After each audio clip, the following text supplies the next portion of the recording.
So I think we saw this here for BASF in the picture here. All right, so these are the three buckets. So 44% of the analysts put them in the buy, outperform bucket, 50% say, 52% say neutral or hold, and 4% say sell or underweight.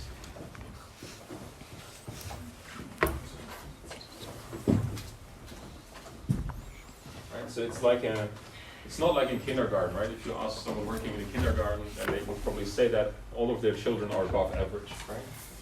Unfortunately, this doesn't work out, right? It must be 50% below average. So that's a distribution that's enforced for researchers and analysts. In the kindergarten context, I think it's okay to say that to parents. Good. So I've made the decision here to work with the growth rate of 3.1%. Now, and I will use that also for the present value computation. The next big thing is the discount rate.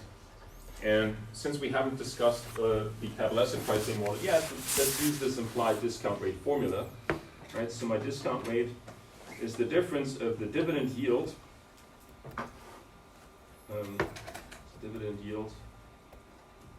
or so it's the sum of dividend yield plus growth rate. Now, again, it's a question of like which data do you use? And one thing that rather comes from my experience now is that I would use very long time horizons for discount rates. We will discuss this in the next chapter when we actually estimate this using time series data.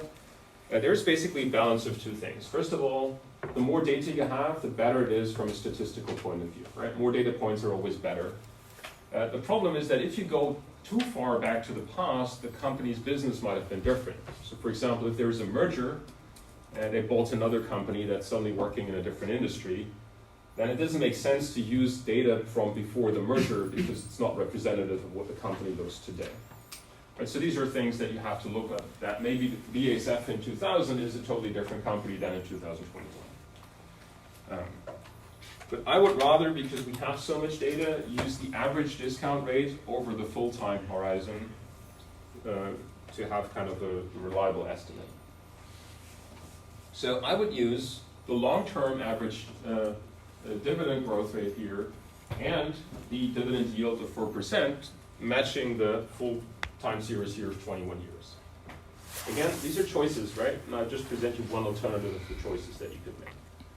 So I use the 4.1% plus the 9% long-term historical growth rate. And then we end up with the 13.1% as our estimate for the discount rate. Putting this a little bit in perspective, it's probably a little bit too high. Well, we think that that's something that we should do actually in the next chapter. We could determine the implied rate by using the capital asset pricing model and compare it to this one. But I assume that it will be a little bit lower than that. A good anchoring point is always to compare this to the overall stock market. So does someone know what kind of the long-term average return in the stock market is per year? Like a nice number to have in mind. 7 to 8. Yeah, so in Germany it will be exactly 8 if you take the long-term average of the German stock market index. In the US it's a little bit lower. So the last 10 years were not so good for the stock market, so the average was rather around 4, so it comes down a little bit. Yeah, that's a very good number to have in mind. So, right? So this means here that the BASF stock has a higher return than the market, meaning being more risky. And this is something that I would doubt, so I would rather reduce it a little bit from my experience, but let's just work with the number that the data here gives us. I don't want to kind of mess around too much with the numbers. Right? But my idea here would be to take a long-term average, the historical average of these two numbers, also use the same time period for both of them. So that was, over the last 21 years, was the model implied discount rate. Good. So then finally, we can apply the formula. And the formula would say, present value of this is now my first dividend divided by R minus G. And I would use the dividend of 3.51 divided by 13.1% minus the 3.1%. Now, if you get confused by me using different numbers here, so this number here was backward looking, right? It's the last 21 years. This number here is forward looking. So what is the growth rate which I expect for the future until infinity, right? So these are conceptually two different things. This is an historical average, and this is the forward-looking long-term growth rate. Right? And that's why it's okay to use different numbers here. So that would be forward-looking, and this one is the historical average.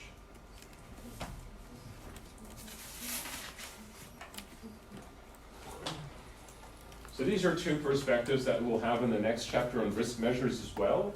So what we're interested in are the forward-looking things, right? What's the risk in the future? What's the expected return, the expected risk? However, the way, because these things are unknowns, the way we estimate this is looking at historical data. So we use the historical values to estimate the future quantities. It's basically statistics in a nutshell, right? So the methods that you use here for the forward-looking part, that's probability theory. And the methods you use here is statistics, right? Population and sample, you might have heard these terms. So that's the principle that I applied here. All right, so there was a question over there in the last row. Is that clear? That's clear now. I was just wondering why you used two different growth rates for that. Okay, fine. Okay, so let me plug this into my computation here, and the present value that I get out of this is 35.1, very good. So maybe for comparison,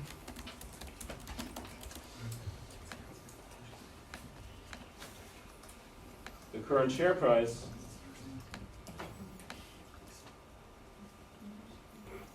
is, what's the number that we looked up? 45.2.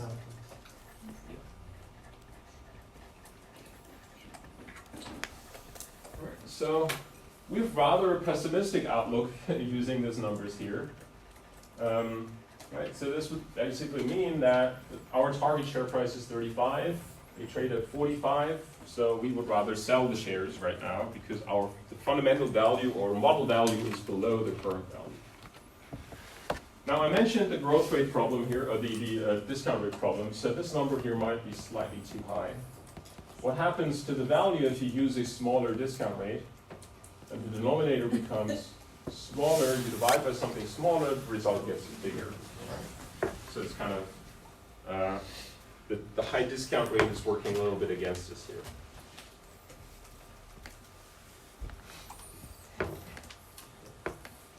Any questions or suggestions to this computation?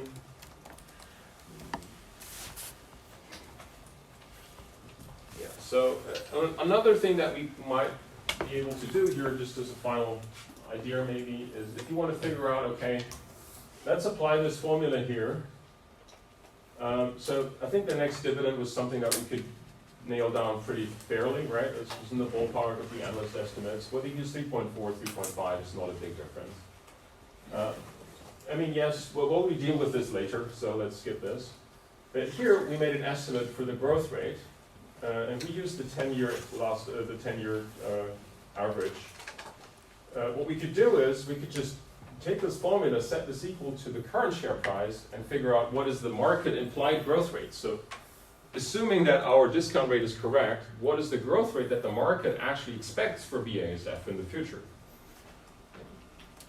So that would be a calculation that you could do. So that would be market implied. So we're taking the share price and doing the reverse thing. Exactly. Right. So or you can just go back to this formula here. So there's the growth rate. So the implied growth rate will be the dividend yield using the current share price. So that would be our 3.51 divided by 45. And you subtract that from the discount rate. So you can directly use this formula here. So this G would be the discount rate minus D1 divided by the current share price. So that is,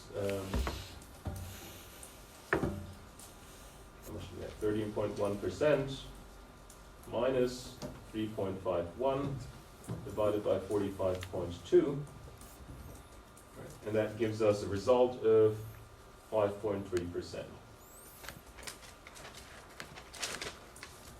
Alright, so the model can explain the current share price if we plug in a growth rate of 5.3%. And now you can go and say, is that feasible that in the long run BASF will kind of grow with 5.3%? It's a pretty high number. Maybe not for the next 10 years, but in the long run, right? Even outgrowing kind of the long-term average of GDP growth rate is around 3.5%, right?